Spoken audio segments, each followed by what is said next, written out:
안녕하세요. 부동산을 보는 듯 리얼아이 박감사입니다.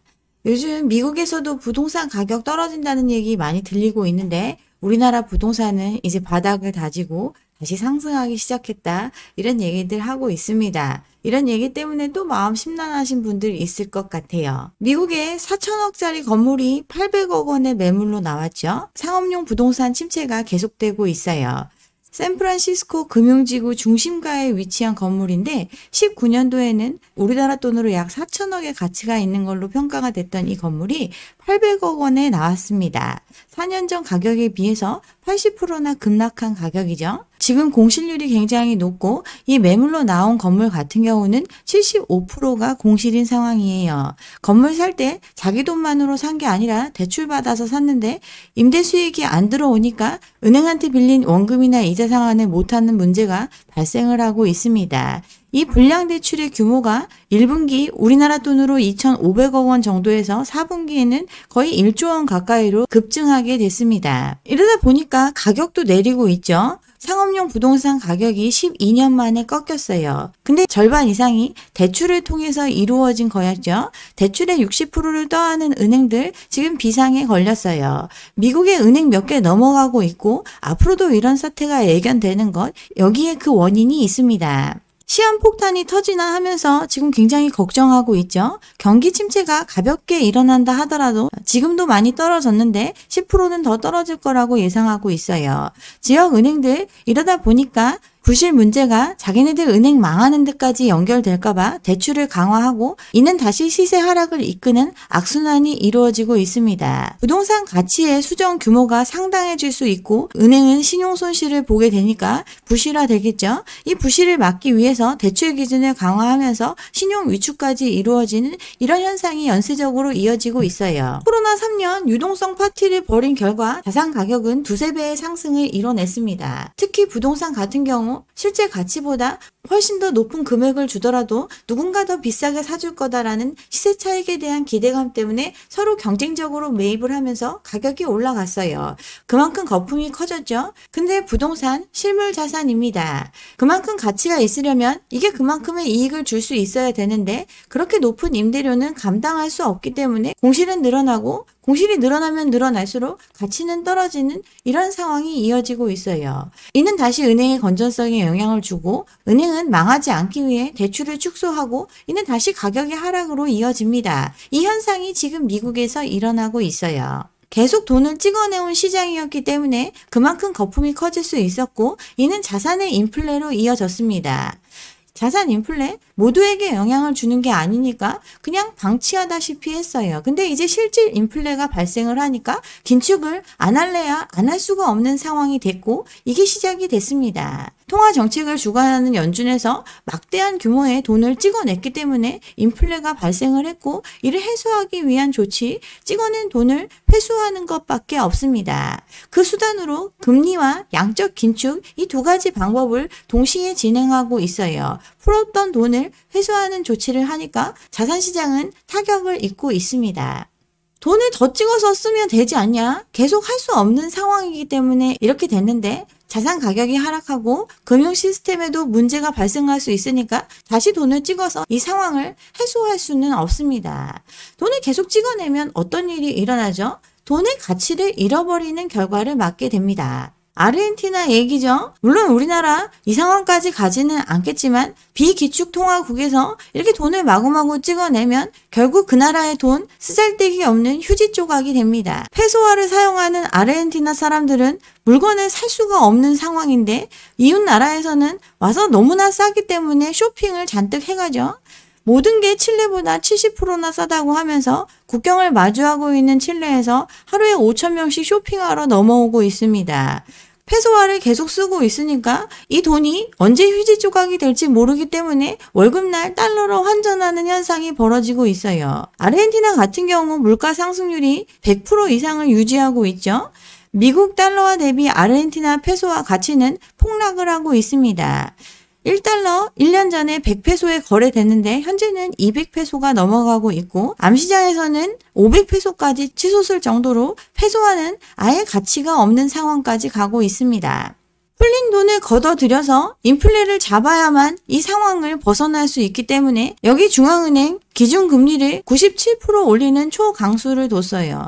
막대한 돈을 풀어서 시중에 엄청난 유동성을 공급을 했더니 돈이 결국 가치를 잃어버리게 됐고, 이 돈의 가치를 회복하기 위해서 금리를 극단적으로 올리는 조치를 했지만 여전히 이 상황을 벗어나지 못하고 있습니다.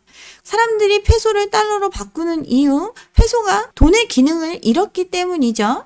돈이라는 거 가장 기본적인 기능, 바로 교환 기능입니다. 물물 교환 너무나 힘들기 때문에 이 교환을 편리하게 하기 위해서 만든 도구가 바로 돈입니다. 물건을 보관하는 것보다 훨씬 더 용이하기 때문에 저장 기능도 있죠. 또 하나, 이 돈의 기능, 증식의 기능을 가지고 있습니다. 자본주의 시스템에서 돈이 불어나는 성질이 있죠. 돈을 당장 쓰지 않고 필요한 사람한테 빌려주거나 아니면 다른 자산에 투자함으로써 더 많은 돈으로 돌아오는 증식의 기능을 가지고 있어요. 그동안 돈을 그대로 갖고 있는 것보다 자산에 투자하는 것이 더 많은 돈으로 돌아올 수 있는 저금리의 상황이었기 때문에 돈이 잘 증식할 수 있는 곳, 즉 자산시장으로 이 돈이 몰려갔었던 거, 이 현상이 일어났었죠. 지금 금리가 올라가는 상황이 되면 이게 은행으로 들어가고 또 더 높은 금리를 주는 곳으로 글로벌 자금이 이동을 하는 현상이 자연스럽게 나타날 수 있죠. 전 세계에 통용되는 돈, 바로 달러이죠. 기축통화국의 지위를 유지하고 있는 미국, 그만큼 힘을 갖고 있기 때문에 이 나라 돈이 진정한 의미의 돈이라고 볼 수 있어요. 미국이 자기 나라가 침체를 겪거나 위기의 상황이 됐을 때 그 위기를 극복한 방법, 이 지위를 이용해서 막대한 유동성을 풀어 제끼면서 극복할 수 있었어요. 경기 침체가 있을 때는 헬리콥터로 달러를 뿌린다는 식으로 달러를 찍어내 가며 경기를 부양을 했죠. 코로나 시기에도 마찬가지입니다. 돈을 마구마구 찍어내니까 갖고 있던 물건의 가치가 올라가죠. 그러니 부자된 기분을 누릴 수 있고, 이는 소비를 진작시키고 다시 경기를 부양할 수 있는 원동력이 됩니다. 그래서 이 방법을 이용해서 각종 위기를 극복할 수 있었어요. 그 대가는 양털깎기를 통해서 만만한 나라에 그 위기를 수출하면서 대신 치르게 했습니다. 예전에 1달러로 빵 하나 살 수 있었는데 지금은 2달러를 줘야 빵을 살 수 있는 상황이 되니 달러의 가치, 즉 돈의 가치가 하락하게 된 상황을 맞이한 거죠. 돈의 가치를 다시 끌어올리는 방법, 긴축밖에 없기 때문에 미국은 그 길을 흔들림 없이 가고 있습니다. 미국 지금 끈적끈적한 인플레가 계속 이어지고 있고, 기축통화국으로서의 지위를 지켜내기 위해서라도 금리 인하 당장 가지 않는 길입니다. 긴축의 과정은 계속되고 있어요. 기존에 10억짜리 집을 가지고 있었는데 돈이 마구마구 풀리니까 누군가는 그걸 더 비싸게 사주고 자산의 표시 가격은 더 올라가게 되죠. 어느샌가 10억짜리 집을 갖고 있었던 사람은 30억짜리 집을 갖고 있는 부자된 상황이 됩니다. 이 과정에서 양극화는 심해지고 부의 불평등은 더 커지겠죠. 이런 부작용, 유동성을 확대하는 정책에서 자연스레 따라오는 현상입니다. 또 다른 부작용이 인플레이션인데 그동안 이렇게 많이 풀었어도 인플레가 심각하지 않았어요. 근데 지금은 복합적인 이유로 인플레가 발생을 하니까 이걸 방치할 수 없어 긴축의 과정으로 가게 됐고, 시장의 가격을 계속 유지해 줄 만큼 유동성이 공급되지 않으니 자산 가치는 조정이 되는 현상이 벌어지고 있습니다. 10억 하던 집을 30억 한다고 할 때 팔아서 현금을 확보한 사람은 부자가 됐지만 자기가 모은 자산 그리고 대출을 통해 마련한 돈을 집으로 바꾼 사람들은 거품이 꺼지면서 그 손실을 고스란히 감당하게 됩니다. 부의 불평등은 더 심화되고 그 희생양은 금융노예로 전락하게 되는 그런 과정을 거치게 돼요. 긴축을 통해 거품이 잔뜩 끼어있던 자산 가치는 조정이 되는데, 이때 이 자산을 취득하기 위해 많은 대출을 활용했던 사람들은 금융노예화 되겠죠. 또 이들이 버텨내지 못하면 자산만 믿고 돈을 빌려줬던 금융권의 부담이 커지게 됩니다. 이런 문제점을 극복하지 못하면 도산하는 은행이 생기는 것, 그런 현상이 이어지게 됩니다. 미국의 지역은행과 유사한 위기에 노출되어 있는 거 바로 우리나라 이금융권이죠. 저축은행 자산 건전성에 지금 빨간불이 들어왔다. 이거 작년 말의 일이에요. 그동안 부동산 시장 화랑을 타고 여기 돈 막 빌려주면서 많은 이익을 냈었는데 부동산 시장이 침체되고 또 PF 부실 대출이 빠르게 증가하면서 자산 건전성이 악화가 됐습니다. 돈을 빌려주면서 담보를 잡았지만 6개월 이상 연체되는 자산이 늘어나고 있습니다. 부실을 극복하기 위해서는 이에 대비할 만큼 돈을 쌓아놔야 되는데 돈이 없으니 수신을 위해서 예금 금리를 올리고 또 유상증자를 통해서 돈을 마련하기 위한 노력을 하고 있어요. 담보를 잡고 대출을 해줬는데 담보 가치는 떨어지니 부실에 대비해서 대손충당금 적립을 늘려야 하고 유동성 확보를 위해서 다시 금리를 인상하고 있습니다. 또 자기 자본을 늘리기 위한 유상증자도 잇따라 하고 있는데 자기 자본 비율, 빌려준 돈 대비해서 갖고 있는 돈이 너무나 적기 때문에 이 돈을 마련하기 위한 노력을 지금 이금융권 하고 있습니다. 긴축의 상황, 저금리에 길들여진 사람들이 감당하기엔 너무나 혹독한 시간입니다. 코인 비트에 나섰던 차주들 연체율이 4%에 육박하고 있어요. 그동안 풀린 유동성 때문에 돈의 가치가 없다고 생각하니 여기저기 자산에 투자를 했었는데 자산시장이 시들해지면서 손실을 보고 여기 금리까지 오르니까 돈을 못 갚고 있습니다. 돈을 못 갚으면 은행의 건전성은 악화될 수밖에 없죠. 건전성을 지키기 위해서는 충당금을 더 쌓아야 하는데 1년 전과 비교해서 그 규모가 2배 넘게 늘어났습니다. 이 은행 가상화폐 시장에 신용대출 해줬던 은행인데 이런 은행에서 돈 빌렸었던 사람들이 돈 못 갚겠다고 나자빠지면 이 은행의 부실 리스크 커질 수밖에 없겠죠. 사람들 소득은 고만고만한데 주식 팔고 부동산 팔고 코인 팔아서 부자 될 수 있다고 믿었기 때문에 빚내서 투자했었는데 현실은 돈이 없죠. 그래서 40대, 50대도 지금 알바 뛰러 시장에 나오고 있습니다. 빚내서 투자했는데 금리가 가파르게 오르면서 대출 이자는 늘어났고 인플레 때문에 물가 상승으로 생활비 부담은 커진 데다가 경기 또한 좋지가 않죠. 그러니 줄어든 소득을 알바로 보충할 수밖에 없습니다. 40대, 50대 알바 230%, 260% 이렇게 늘어났어요. 지출을 줄이고 싶어도 빚내서 투자한 자산만 끌어안고 있기 때문에 이 빚을 감당하려면 잠을 줄이고 돈을 벌어서 감당하는 수밖에 없죠. 대부분이 빚쟁이인 나라인데 경기 또한 꺼지고 있습니다. 경기 침체, 호프의 과정을 거친다고 예전에 설명을 드렸는데 H, 집값이 떨어지는 거죠. O는 주문이 감소하는 것입니다. P, 기업의 이익이 줄어드는 것, 그리고 마지막 단계 E는 바로 고용시장의 침체입니다. 우리나라 수출의 대부분을 차지하고 있는 반도체, 여기 시장 상황 굉장히 좋지 않습니다. 반도체 재고가 눈덩이처럼 쌓여있죠. 삼성 32조, SK 17조, 두 곳의 재고 자산만 50조에 육박하고 있습니다. 만들어낸 걸 팔아치워야 되는데 안 팔리니까 지금 창고에 쌓아두고 있어요.